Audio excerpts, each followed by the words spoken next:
Welcome back to the Coffeehouse. I'm Vic Bonacci, and to start today, I've just got a couple of quick announcements.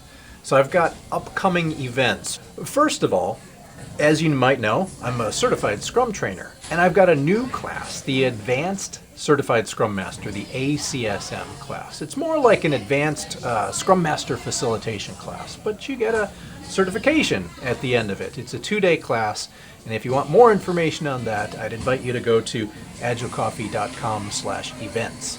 Similarly, if you are watching this video in the summertime of 2022 and you're in Southern California, we've got an event, the Agile Open, Southern California. We've been holding it annually in September. This is our 13th year, 12th or 13th, don't hold me to that yet. But we've been doing it a while. It's an open space event, and we've been doing it in person up until about 2 years ago when we switched to virtual. Now, this year, I'm proud to say that I'll be hosting it again, holding space for those of you in the know who have been to an open space before.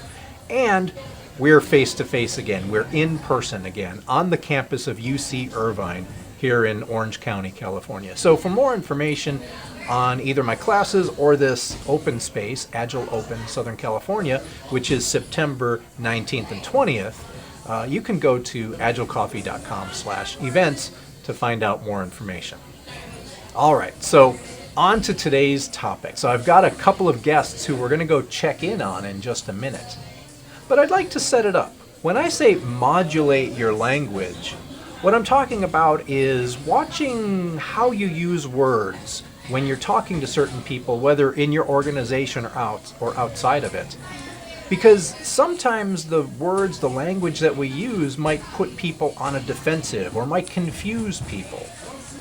For example, in these videos, even though they're Coffeehouse videos, I try to keep them themed and light. I don't go deep into details about Scrum or use the language of Agile or technological jargon, anything like that.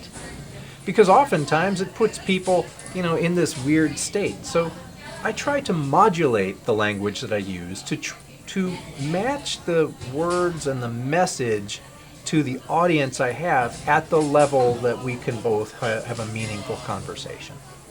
So for example, in the workplace, if I'm working with a software team and some stakeholder wants to know more about why we are choosing to use Scrum, I won't necessarily barrage this person with a number of terms like talking about sprints and iterations or the sprint review, but rather I might just say, hey, we would like as a team to check in with you more frequently with these displays of what we've done so that we can get your feedback and you can make sure that we're on the right path. Is that okay with you?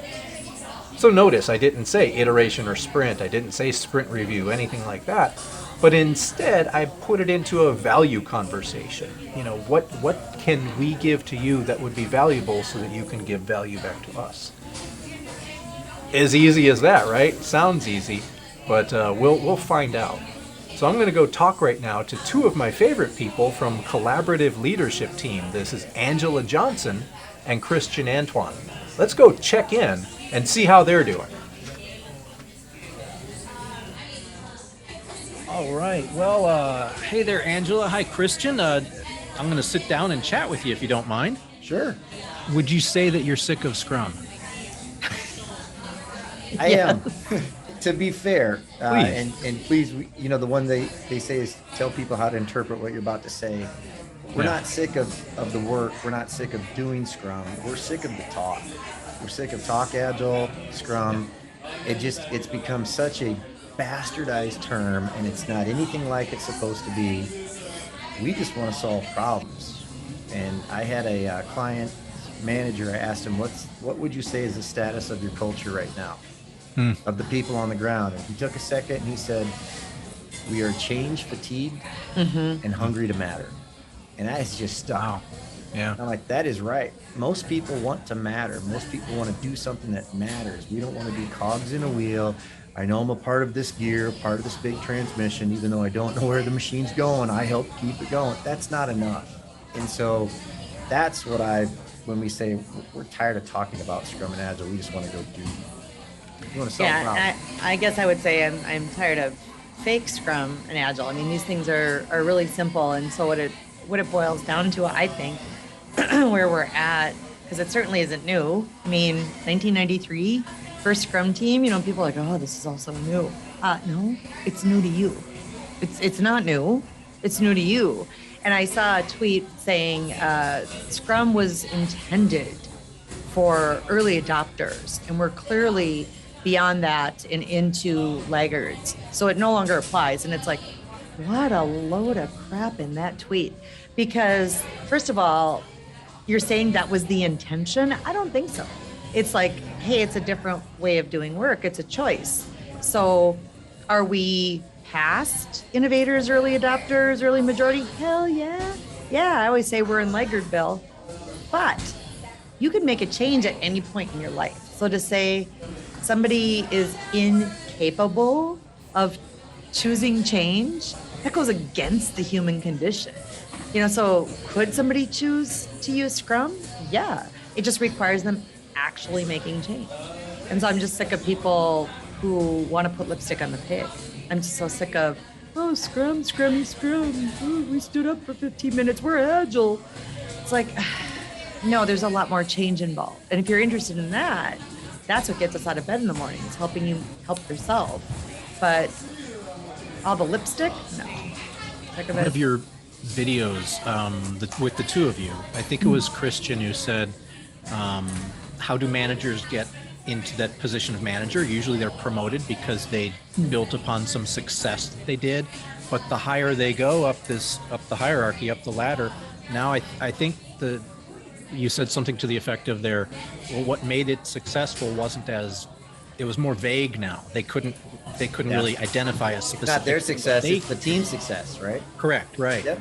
And so in doing so, that might lead to maybe some of the more senior people in an organization just kind of picking at Agile because it's a great thing they read about in a report, a Gartner report or something like that. It's a checkbox, right? I led a change initiative, right? Hey, we went from waterfall to Agile, checkbox. Now I can be promoted again.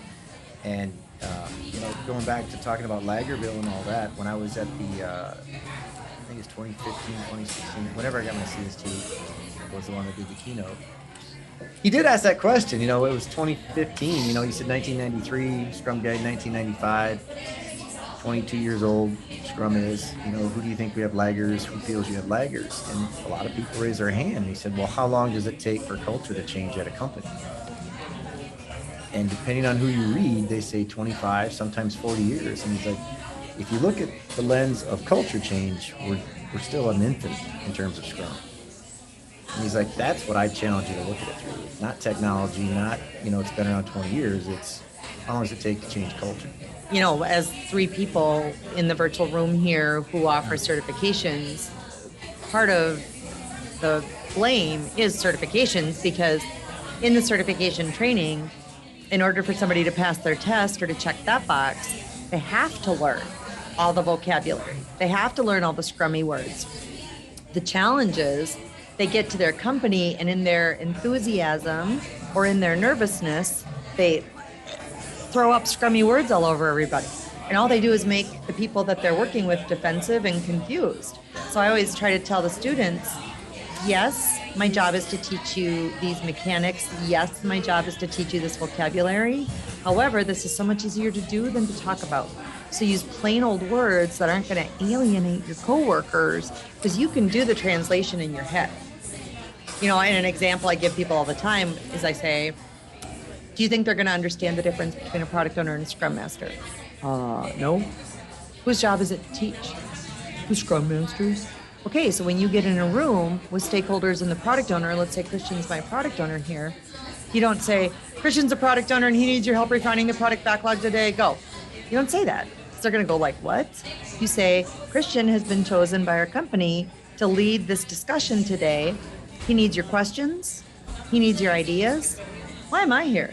I'm here to make sure you all get a chance to be heard and to keep the conversation at 30,000 feet and to time box it. Go ahead, Christian. Tell them what you got so far. Didn't say the word Scrum once. Yeah. So much common sense. That's probably right there. We're tired of that, And it's right. People get nervous or they get too excited and they come back and they don't know what to do or how to get it going. And that's exactly it. Just talk about the work. All right. So, well, thanks for having a discussion here with me. I'm just going to have to get back to my job. But it was good talking to you both. I'll Great take a seeing double ya. espresso. Double espresso. Yeah. Double espresso. All right. Get that Good to right see you, up. Vic.